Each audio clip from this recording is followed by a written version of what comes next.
7h05, la question santé d'Europe 1. Thomas Soto. Votre enfant a peut-être du mal à maintenir son attention, il passe en permanence d'une activité à l'autre, d'un jeu à l'autre, bref, c'est un zappeur, il n'arrive pas à soutenir une conversation, par exemple, même avec ses copains. Bonjour, docteur Kierzek. Bonjour Thomas. Alors ça peut être un enfant qui a de la vie, comme on dit, mais ça peut aussi être un sujet d'inquiétude pour le médecin que vous êtes.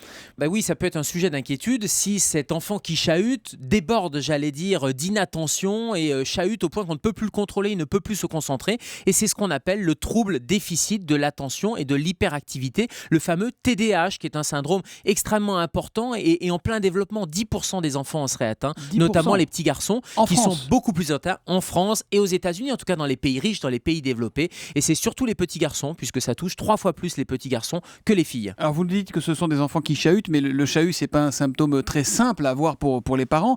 Quels sont les signaux vraiment clairs ?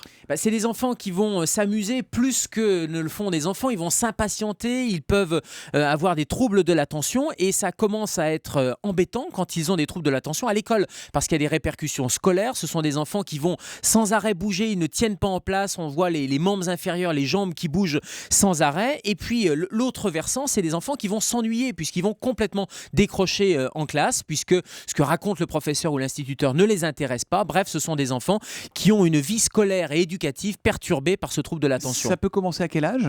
Alors l'âge moyen du diagnostic, c'est autour de 7 ans. Donc ça commence parfois bien plus tôt et on voit ces enfants qui décrochent à l'école relativement rapidement. Mais c'est autour de 7 ans qu'on va en faire le premier diagnostic. Bon, mais alors on fait quoi quand on a l'impression que notre fils ou notre fille est touché par ce syndrome ? Alors dès qu'on a l'impression que l'enfant ne peut plus se livrer à ses activités normales, il faut consulter. Il faut consulter son médecin généraliste et qui va vous orienter vers un pédiatre ou vers un neuropsychiatre, un pédopsychiatre qui vont pouvoir confirmer le diagnostic. Il ne s'agit pas de tout médicaliser ou de tout psychiatriser, mais à un moment donné, quand les activités normales ne peuvent plus être remplies, il faut rapidement prendre les choses en main sur le plan médical, sur le plan éducatif et psychologique, voire éventuellement prescrire des médicaments. Quel médicament alors justement ? Alors c'est la fameuse Ritaline, vous savez, c'est ce médicament, le méthylphénidate, qui est un médicament qui avait défrayé la chronique aux États-Unis. C'est quoi ? C'est un calmant ? C'est une amphétamine, c'est un psychostimulant qui va, alors on ne sait pas trop le mécanisme chimique, mais en tout cas ça va jouer au niveau des connexions neuronales.